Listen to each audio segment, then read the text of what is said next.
Welcome. My name is Justin, and I am an addict. I have been actively working the steps in the rooms of recovery since September of 2013, and am grateful to be sober one day at a time, thanks to my God, the steps, and the fellowship of other addicts. RECO12 is an organization with the mission of learning and sharing the similarities of addiction of all kinds, and gaining and sharing tools and hope from others who are walking a similar path.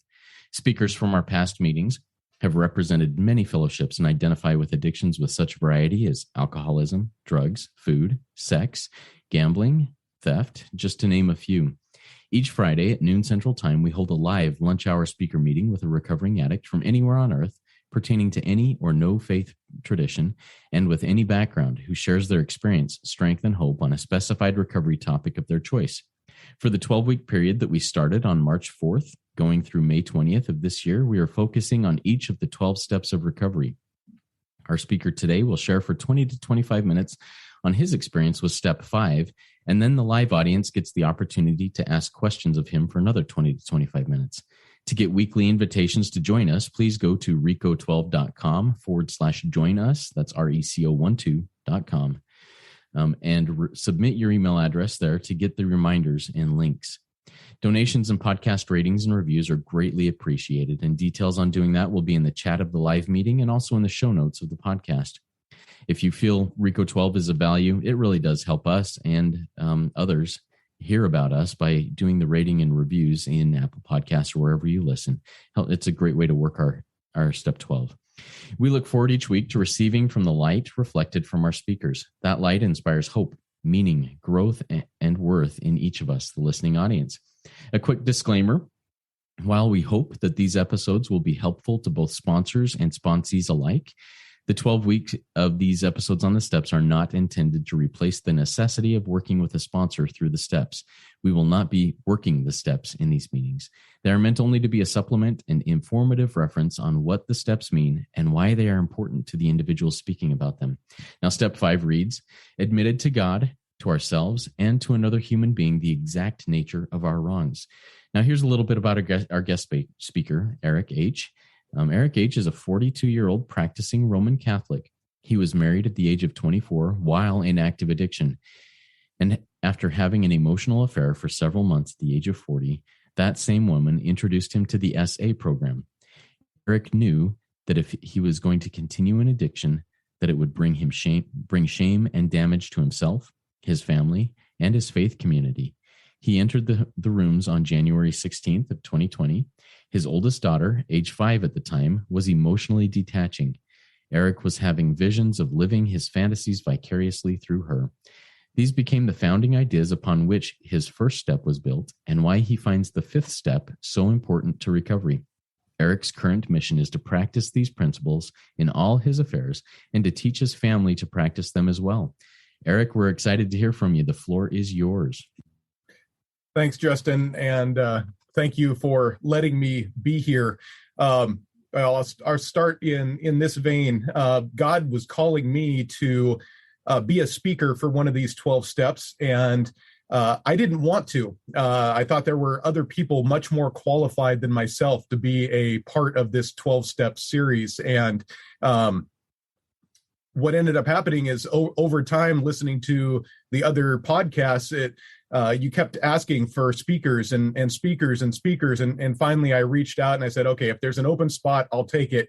And you replied, oh, the 5th step is the only one left. And I ended up taking it, and it's actually one of my favorites. And thinking about it now, I literally, doing my morning meditation earlier, had this spiritual experience. I don't know who out there is listening, and maybe this is simply for myself, but God really was calling me to be here today. So I appreciate the opportunity. Right above me on my bulletin board, you can't see above my screen, I have my personal motto, and it says, we do the difficult every day. The impossible just takes a little bit longer. And I really take that seriously. And it's important to me that whatever reason it is, I don't know why God put me on this earth to do this, but I have found myself doing difficult tasks over and over and over again. And the simple just doesn't excite me. I love doing things that are difficult. And The fifth step is, like it says in the big book, extremely difficult for a lot of people. And it was for me as well. And so I'd like to share a little bit about my experience. Like it says in the bio, I am Catholic. And so there's that component of going to confession that it states in the big book. And so I kind of want to weave those kinds of things together. But I do want to start at the beginning a little bit, because I do think that it's important to my recovery story, and hopefully for some other people, that I came into the rooms by going to confession. I was standing in line. It was December of 2019. I was in line for confession, and I was praying that I would be able to talk to the priest that I knew. This woman, like you said in the bio, had introduced me to this program, and I knew who that priest was, and I knew which church he was at, and I really wanted to be able to talk to him. And God answered that prayer while I was in line for confession, and I had the opportunity to sit down with him. And unbeknownst to me, he did a fifth step with me. I had no idea, because he asked me a question. He said, "Eric, how many times a month are you acting out?" And I had to honestly reply. I said, "Look, it's not how many times a month, it's how many times a day." And he rocked back in his chair with wide eyes, and he's like, "Eric, you got a problem." And I said, "I know, I need help."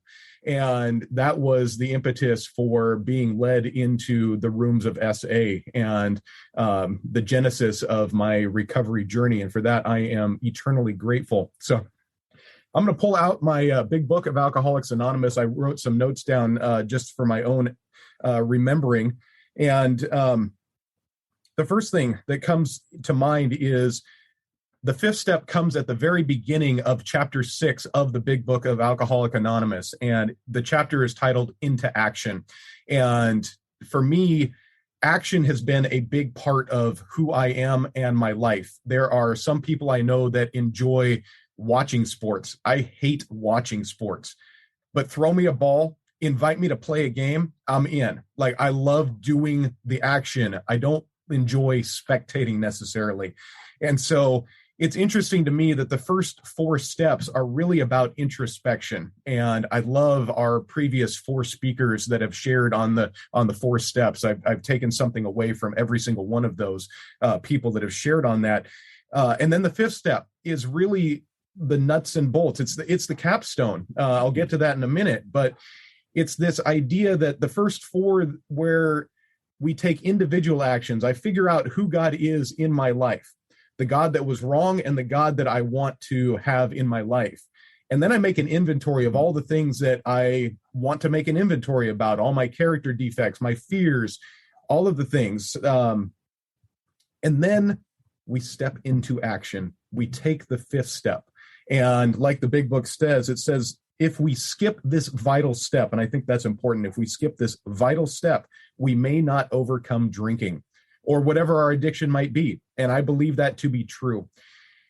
Justin shared with me before we came on a reading about theological versus spiritual ideas. And what I had been searching for 40 years was a theological answer to my problems. And it's not a theological solution. It doesn't matter which faith tradition we come from. What we're seeking is a spiritual solution. And I had been caught up in this idea that if I just went to church more, if I prayed more, if I went to confession more, if I did all of these things that my faith tradition tells me to do, somehow I will find peace and serenity. And that's just not the case. And I think a lot of us have experienced that within our faith tradition, or even if we don't have a faith tradition, that it's really a spiritual solution that we are looking for. And what happened to me was, so I came into the rooms January of 2020, right before the pandemic hit. And so I was able to meet some folks in the program face to face before we switched over into the Zoom platform. And so I was lucky enough to meet a guy that is my sponsor, met him locally, but we don't share a faith tradition. So we ended up working the first 4 steps basically apart because of the pandemic, but he took the time to come see me in the middle of 2020. We sat in my backyard, and when I was ready, after doing the first 4 steps, he came and saw me, and we sat down and we did the 5th step face to face. And that part of my journey was incredibly important. And The reason is I was scared to death of going to confession to out myself to the priest. And there were some things that I was holding on to. And like it says in the 5th step later on, it says, psychologists are inclined to agree with us. We've spent thousands of dollars for examinations. We know but few instances where we have given these doctors a fair break. And I was one of those guys. I had gone to see psychiatrists. I had gone to see psychologists. I had looked for all of these other solutions. And quite honestly, I wasn't honest with any of them. I wasn't even being honest with myself. And so by doing the first 4 steps with my sponsor and then being able to sit down with this person and out myself, I had this spiritual awakening. And it brought me this sense of peace, this sense of solitude. And I knew that in that time that we spent together, that the God of my understanding actually cared about who I was, what he wanted me to be. And it was really this beautiful experience. And then all of a sudden, this fear I had about going to confession went away. I knew I was going to be able to walk into the confessional and be able to be honest with the priest for the first time in my life. And so I'm going to turn the page here real quick on to page 74 of the big book. It says, those of us belonging to a religious denomination which requires confession must, and of course, will want to go to the properly appointed authority whose duty is to receive it.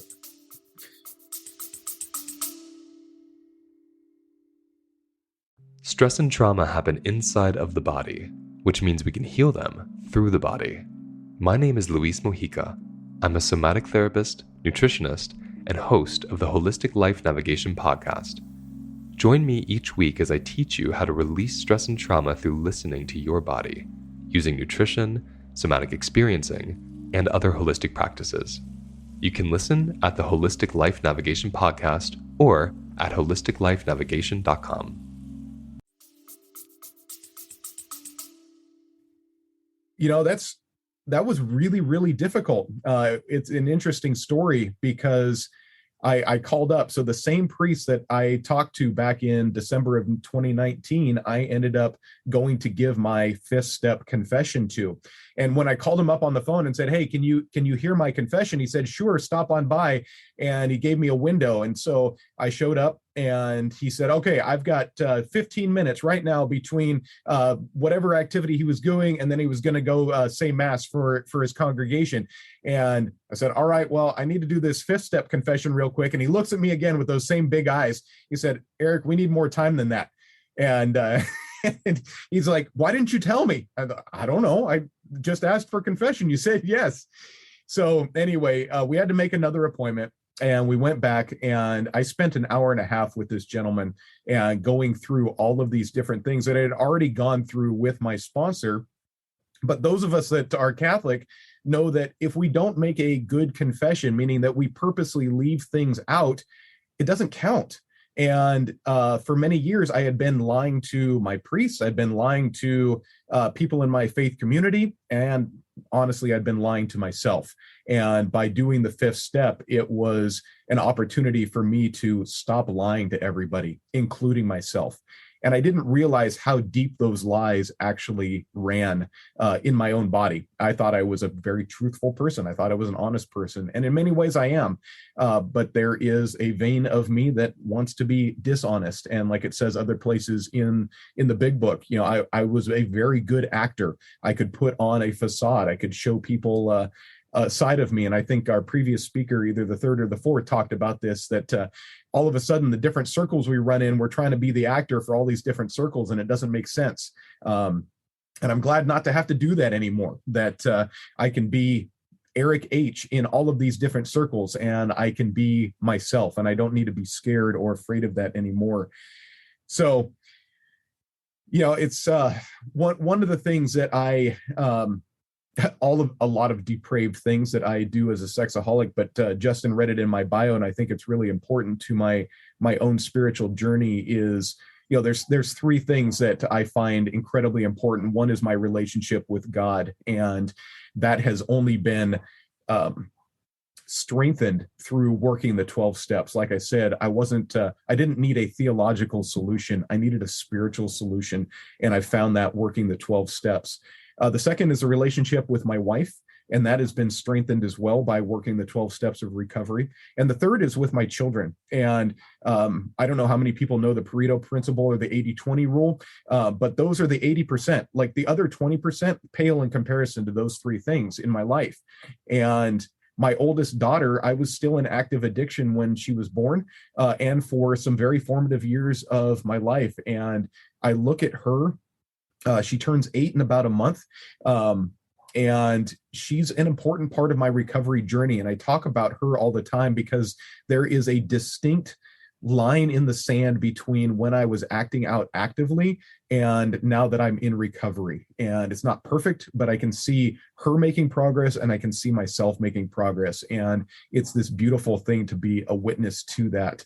And one of the things that I had to admit in my 5th step was this idea that as a sex addict, I was having all of these sexual fantasies. And one of those fantasies was that my daughter would grow up and, like any father would, I believe, I know my dad had dreams for me growing up. And, I was having these fantasies of my daughter playing this acting out role in my life, this vicarious, maybe she'll grow up to be, somebody in the adult entertainment world, right? And it's hard for me to say, I just skipped a beat, right? It's hard for me to freaking admit that, but it's reality. And as much as that reality might suck, it's what it is. And I'm so grateful that that's not the reality anymore. I'm so grateful that this program has let me see that she can live her own life with her own choices, and I can be totally happy with that. And I don't need to live out the fantasies of my mind or vicariously through anybody else, and I don't need to act out anymore. And I really, it's that capstone in the archway, and I have it marked right here, page 75. It says returning. So it says page 75, returning home, we find a place where we can be quiet for an hour, carefully reviewing what we've done. That's tough, reviewing what we've done. I did a lot of messed up stuff, and I think a lot of other people have probably done some messed up stuff. It says, carefully reading the first 5 proposals, we ask if we have omitted anything, for we are building an arch, for which we will walk a free man or woman at last. The 5th step, it's that capstone of the arch. And I can't remember, I think it was somebody on this podcast talked about an archway. And you don't fix an archway by removing the capstone. If you remove the capstone, the whole thing collapses. You put more pressure on the arch. That's what keeps it standing. And that's why I believe that God was calling me today to talk about the 5th step, was a reminder to myself that when my life becomes unmanageable, when I fire the God of my understanding and try and take over my will, my life, etc., I try to play God in my life and in the lives of others. It doesn't work. The arch starts to fall apart. And the only thing that fixes it, because I've built this arch, is putting more pressure on the capstone. And so I appreciate the opportunity to share today in that regard. I just recently picked up a copy of the 12 and 12, and I don't know who else has still not read this, but there's some beautiful stuff in here as well that I'd like to share. And I'm grateful that I've been able to start reading through the 12 and 12. And it says, one of the things here, page 57, step 5, what are we likely to receive from step 5? For one thing, we shall get rid of that terrible sense of isolation that we've always had.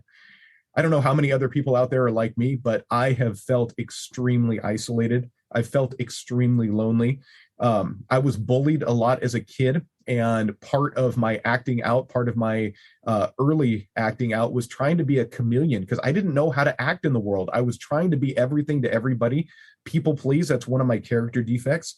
And it just left me feeling empty and alone and afraid. And I hated that about myself.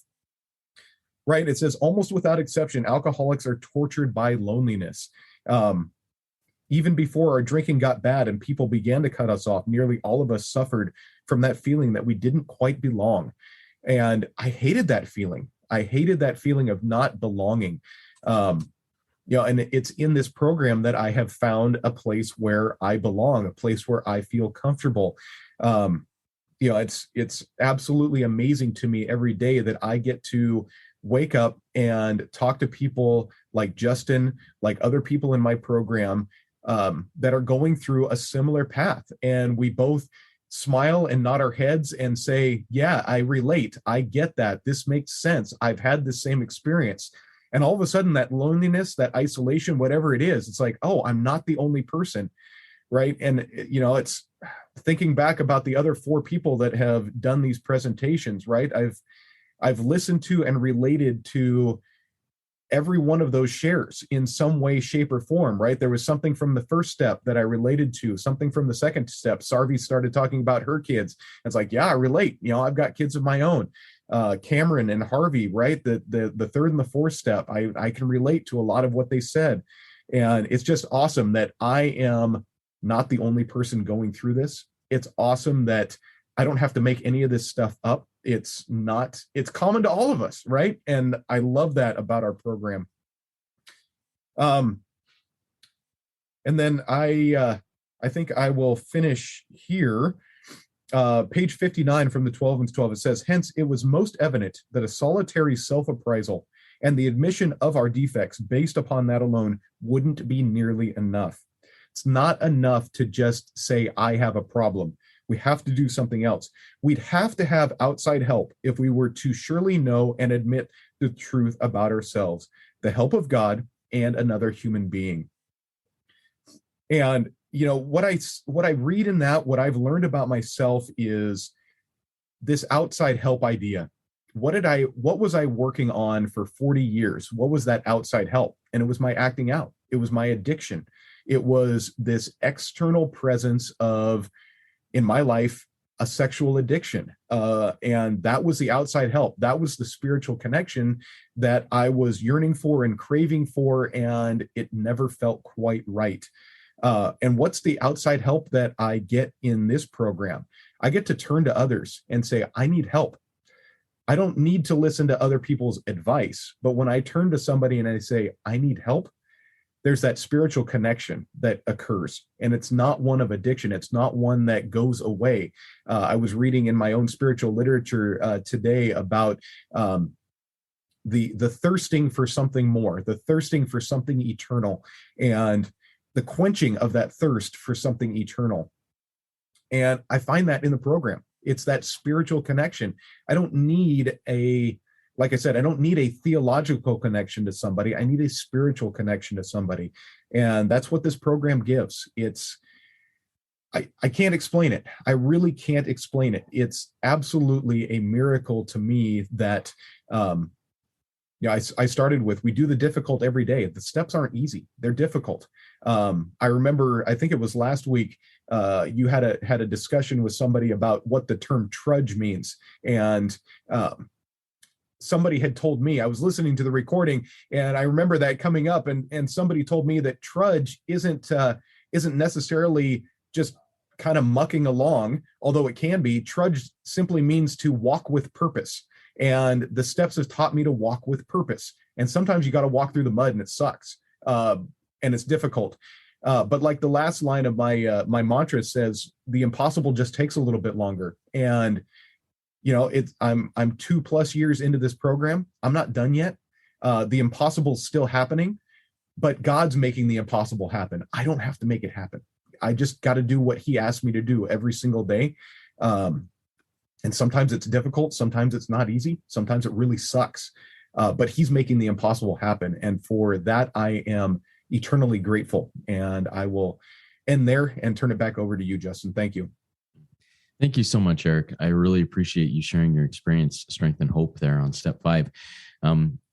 A reminder to our live audience, if you have questions for Eric, please type them in the Q&A link at the bottom of your Zoom window. Looks like 2 speech bubbles over the top of each other, and we'll get to those as we go along. I've also written a few questions as Eric was sharing. And with step 5, Eric, I think and you did a great job of building to that point. Step 4 talks about a fearless and searching. And I always put the word thorough in there in my own mind also. Moral inventory. In your experience, tell us why it's important that searching, fearless, thorough moral inventory, and then carrying that over into step 5, making sure I'm not minimizing or justifying my actions when I do that step 5. Yeah.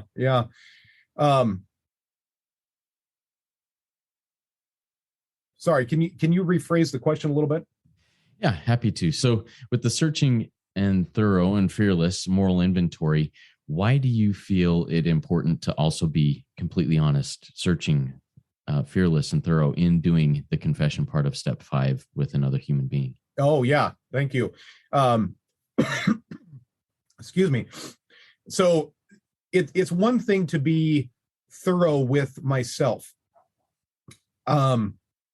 It's I do a pretty good job. I don't know if anybody else is like me, but I can do a pretty good job of being self-reflective. I can do a pretty good job of being thoroughly honest with myself. But as an addict, I don't want to be thoroughly honest with anybody else. I only want people to see the good side of me. And one of the things that I found in my own step 2 and 3 work was I only wanted God to see the good side of me.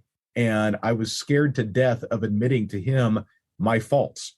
And what my sponsor, and I credit my sponsor with this, is he talks about the program as being God with skin on. And I don't think he got it. I don't think he made that up. I think it's probably something that he got from somewhere else. And that's fine. And I truly believe it, that this program, the 12 Steps of Recovery, is God with skin on. And so I can do all of my personal work, steps 1 through 4.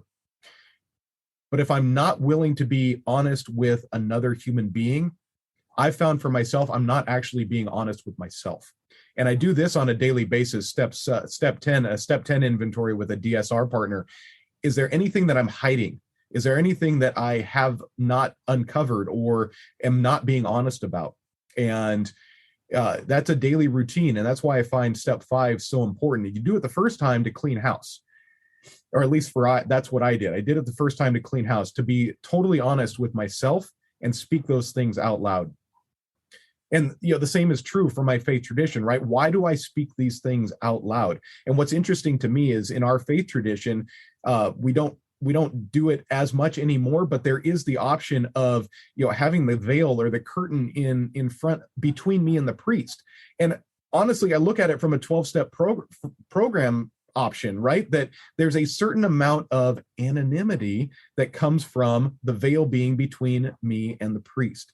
And there's a reason for being anonymous, right? That what I am doing is I'm not revealing myself to the other person necessarily. Who am I revealing myself to? I'm revealing myself to myself. I'm revealing myself to God of my understanding. And he saw it all anyway. He has experienced it all anyway. It's not the first time. I'm not special. There's that humbleness that comes from doing it, right? And that's really what I experienced in doing step 5. It was humbling for me to admit to someone else and to myself that I am a really messed up human being, because I can be really self-righteous. I can put on a good show for everybody. And that's not actually who I am. I'm good in some areas and I'm really lacking in some areas, and God sees it all anyway. So why not be honest with him and say, hey, I'm really struggling here, God, this is not fun for me. And that's what I've really found is as soon as I became okay telling another person that I'm not doing all right, life became really easy. It became freeing because it doesn't have to be perfect. I just have to keep making progress, keep trudging the road, keep walking with purpose.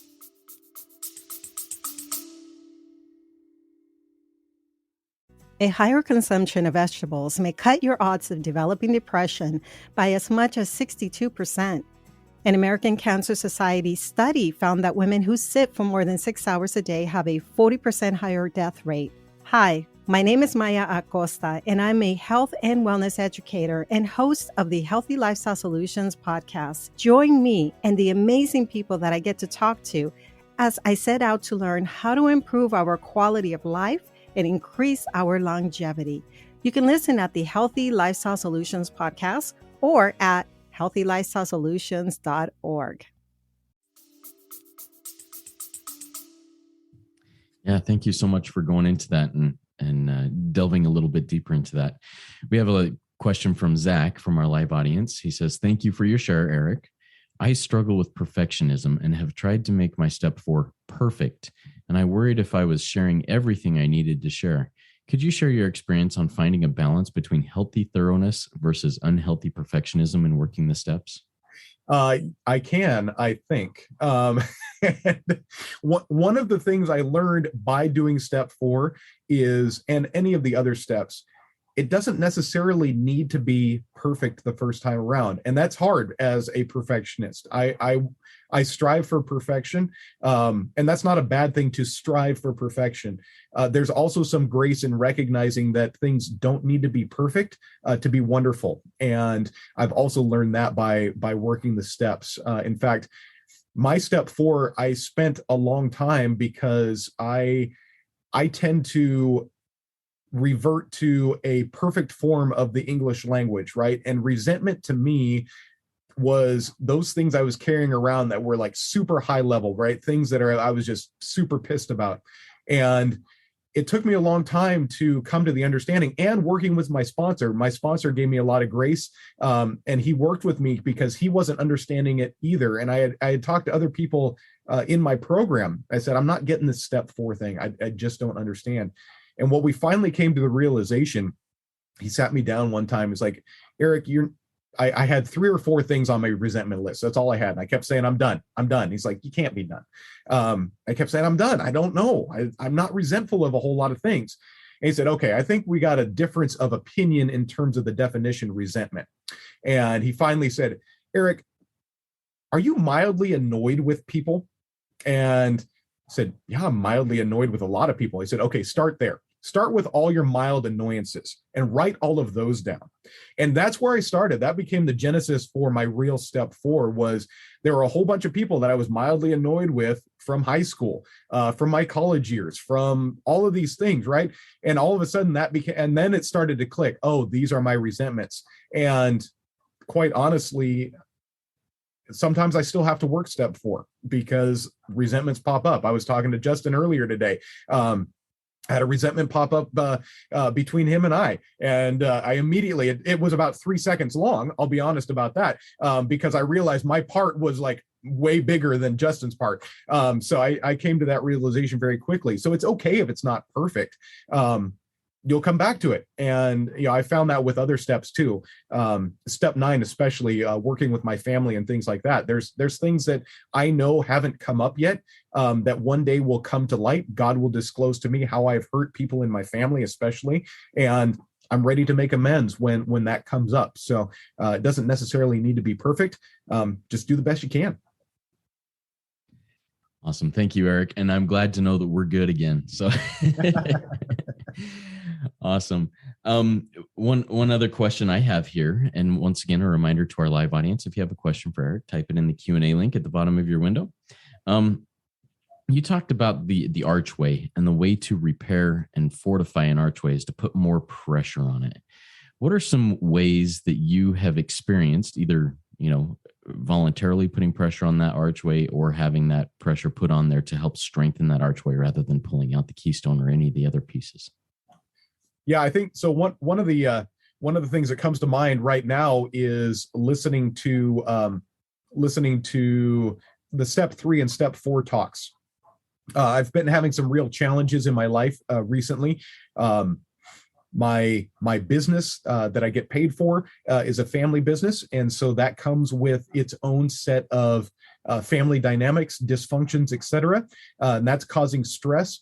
My family situation is also causing some stress, and I've been purposely putting myself through a program through my faith community to kind of stretch myself, because I was feeling very comfortable in my 12-step journey, quite honestly, and I had not experienced any heavy waves or storms in my 12-step recovery. It had been pretty benign, and so I wanted to see, before the crap really hit the fan, what life might look like if I was put under duress. And so I've been doing this program through my church that's really put me in that spot. And I found a lot of weaknesses of myself, and my character defects crop up and all of these things, and learning for myself, how do I live with those? And one of the things was I didn't feel qualified, quite honestly. Like 9:30 my time, I'm out here in California, so 9:30 Pacific time. I'm literally having tears running down my face because I don't feel qualified to be here. And I was reminded in that moment of two things. One, I am qualified to be here. Excuse me. And two, I think Cameron talked about it last week. This idea of self-pity being pride in reverse. And I was reminded of that I didn't feel qualified to be here because the other four speakers, to me, in comparison, seemed way more qualified than I do. And I was having that self-pity, and Cameron reminded me, no, that's pride in reverse. And so in that moment, I recognized, no, that capstone needs some more pressure. I need to push down on it because God called me to be here. I don't know why, but he did. And I need to take that seriously and do the best job I can because that's what he asked me to do. So that's me doing his will today. I love that. What other experiences do you have where maybe you didn't feel qualified, maybe you felt not up to the task, but God said, "Hey, I need you to do this," and you chose to do it, and it worked out? Do you have anything that comes to mind in that? Because I think that relates to step 5 here. And Sure. Let me back up a little bit. I've talked to a few people who were trying to work the steps by themselves, and they got through their step 4, whatever that looked like, and they said, it is nobody else's business to hear what my step 4 is. Why should I even think about sharing it with somebody else? So taking those two questions about hard things and why it's important and how God, our higher power, strengthens us to do those and make us equal to those tasks. If you wouldn't mind talking a little bit about that. Yeah. So like I said in my bio, I take the steps pretty pretty seriously these days. And step 12 reminds us to put these principles into action in all of our affairs. Excuse me. I don't feel qualified for a lot of things that I do, quite honestly. And that's one of my character defects. And I don't like it about myself. And so I ask God to remove it on a regular basis. And I honestly believe if I'm not willing to be honest with somebody else about what those character defects are, I'm not willing to be honest with myself. And then it becomes easy to ignore or self-medicate or do anything else. And I'm called to rely on my higher power, not to rely on myself. This past year, in June of 2021, I was asked to go to, for my business, for my work that I do, I was asked to travel to Idaho for a job. It was about a month-long job. And it was difficult for my family for me to be gone for a month. And I did not feel qualified at all to be the person in charge. And when I arrived, I was very nervous. I was very afraid. And I was reminded by a couple of people that, Eric, it doesn't really matter. They're even less qualified than you. And that scared me even more, right? It's like, oh, geez.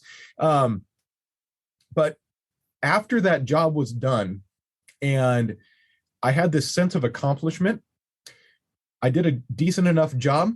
And to me, I did a decent enough job. And this goes to a previous question about how do you know when it's perfect enough? I didn't think I did that great of a job, but going back to that customer and listening to them talk several months later, they said, Eric, you did such a great job for us. We want you back. We're going to do another project and we want you to be a part of it. Wait, what?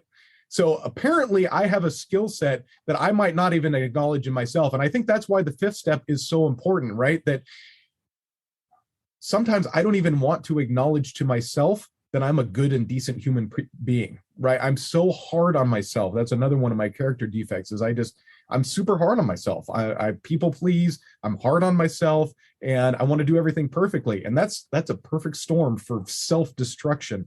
And that's why I find working these steps, including the 5th step, talking about it to all of you who are gathered here today as part of my recovery. Very good. Thank you so much. And I love how I've been talking to somebody recently who in recovery who really thinks it's vital in working step 4 and step 5 to acknowledge character assets in addition to the defects. And so often, and in my initial walk through the steps, it was all about, hey, let's dig up the negative, let's put it out there, shine a light on it, and give it over to God. Do you feel it's important to also acknowledge those assets and really try and develop those, and maybe even find some of the defects and see how they can become an asset if possible? What are your thoughts on that? Yeah, it's something that I worked with my sponsor on for sure. Excuse me, throat's real dry now. So it's something that I worked with my sponsor on, and one of the things that I recognized again right before coming on this program was that I do have a set of assets that maybe I'm not even willing to acknowledge. I don't need to necessarily compare myself to other human beings. I've got my own assets, and those things are good. I've got a brain that I've got an engineering degree, and I put that to good use. Apparently, I'm a pretty decent dad. My kids really like me, and we do some great things together, and they're appreciative of that. So, man. Yeah, I believe that I do have some assets and some things to share. And I was reminded of that recently by somebody. I called him up who's also in a family business. And I was really down on myself. And he said, Eric, you've got all these great skills, and you listed them out. You're great talking to people. You've got a great heart. You love people. You're super compassionate. You're empathetic. You're all these things. Like, what? He's like, yeah, you've got this great skill set. And I was like, thank you for the reminder, because I forget that about myself. And again, if I'm not willing to acknowledge it, I end up lying to myself, or somebody lies for me. And you're right, turning those defects into assets. Again, one of my defects is people pleasing. And what's the asset? I can try my best to do what you think is right. I can try to deliver a good product. But at the end of the day, if you don't think it's a good product, that's not my problem. Maybe I want it to be, but it's not my problem. And knowing that is really helped me, especially in my career, not having to worry about what other people think of my product, what other people think of whatever skill set I have. That's on them. It doesn't need to fall back on me. All right. So I have one more thought here. I remember when I shared my step 5 with my first sponsor, the embarrassment, the fear that at the end of it, he was going to say, Justin, you are one sick puppy. I don't ever want to see you again. What is your experience with that, whether with doing your own step 5 or maybe somebody else's step 5, and your thoughts and feedback that you received from the person that you shared it with? Yeah. So my sponsor is 10 years older than I am.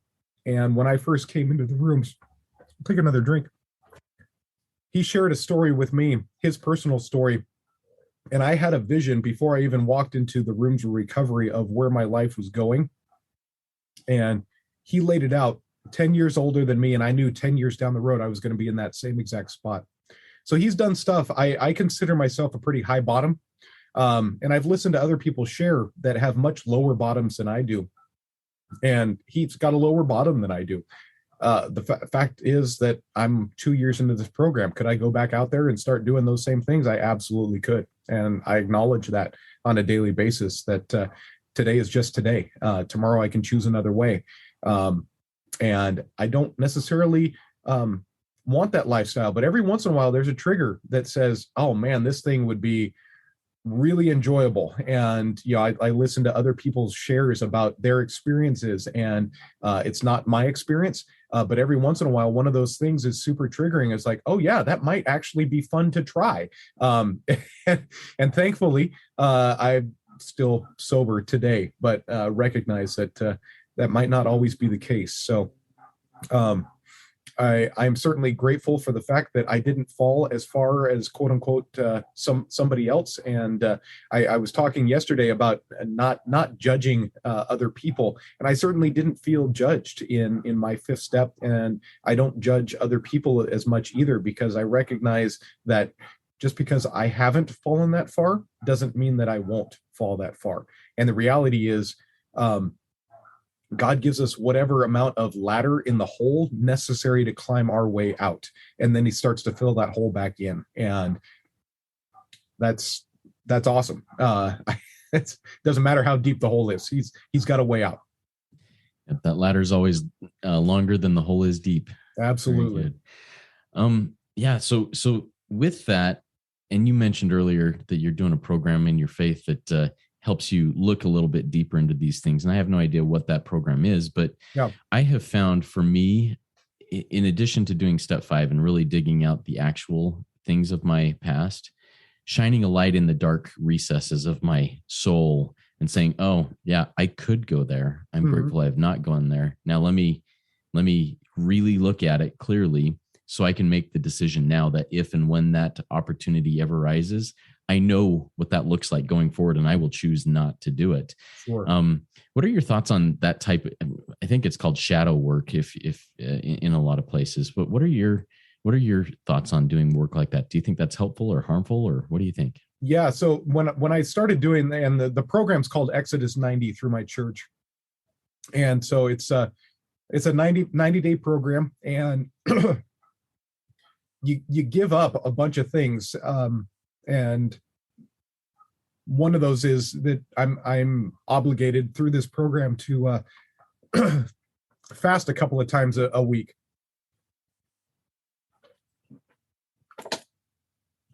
And we know from working the 12-step program, the acronym HALTS, right? Hungry, angry, lonely, tired, sick, stressed.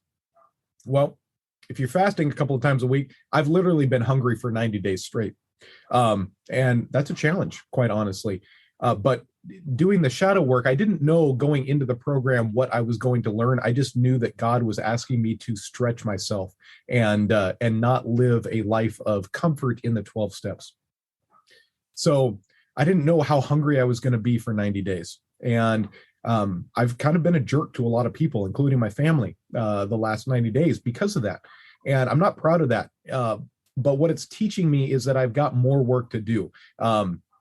Especially in the vein of emotional sobriety. So it's one thing to get rid of the chemical dependence that I've done the last couple of years, but there's a whole emotional sobriety piece that I haven't even really scratched the surface of yet that I do need to work on because I was emotionally hungover, and I had the same effects like when I go out and drink with my friends. I don't do it much anymore, but that same hangover feeling, the headache, the upset stomach, all that stuff was present a couple of days ago. And it was because I had an emotional hangover. I was really spun up about stuff I didn't need to be spun up about. And I splattered that all over my family. And it wasn't pretty. And coming out of the backside of that, it's like, oh, I recognize what this feels like now. And I don't want to live like that. So now what's the difficult thing I need to do? I got to work those steps too. Got to work on the emotional sobriety. Well, thank you for sharing that. And I appreciate your vulnerability and sharing that experience that you've had recently. That's helpful for me, and I'm sure for many others to hear, hey, I'm not the only one that gets angry when gets grumpy when I'm hungry or whatever, you know? Yeah. And it can, lots of things can be made aware in those stressful type situations. All right. Before we wrap everything up, Eric, do you have any final words of wisdom before we start closing this down? I wish I did, but I don't. Very good. All right. So I'm going to do the closing reading, and then we'll have that prayer here in just a second. Excuse me. All right. Thanks again, Eric. That was a great RECO12 weekly speaker meeting for all addicts and those wanting to learn more about addiction and the recovery therefrom. If we didn't get to your question or you have other questions, please go to RECO12.com/forum and join in our community and ask those questions and answer others' questions that may come up there. I invite the audience to come back next week. And next week, we will be continuing on the 12-step series with step 6, Our guest speaker will be David G, and he's gonna be a really good speaker. He's excited, he's energetic, and everything. And it'll be a good meeting, and we look forward to seeing you all back here then. Now let's launch off into the rest of our day with a prayer from the heart that Eric will be the voice for. Thanks, Justin. God, we thank you that we know you better. We thank you for giving us this program of the 12 steps. We thank you for the people that you have presented to us to help us in our journey. We thank you for their voice and for their heart. We thank you that there are people who will listen with compassion to our story, to our winning and our losing. And we thank you that when nobody else is around to listen to us, that you are still there, guiding us, caring for us, and wanting us to be better people. We thank you for everything you have given us. Amen. Amen. Keep coming back, everybody. It works when I work it, so work it. You are worth it.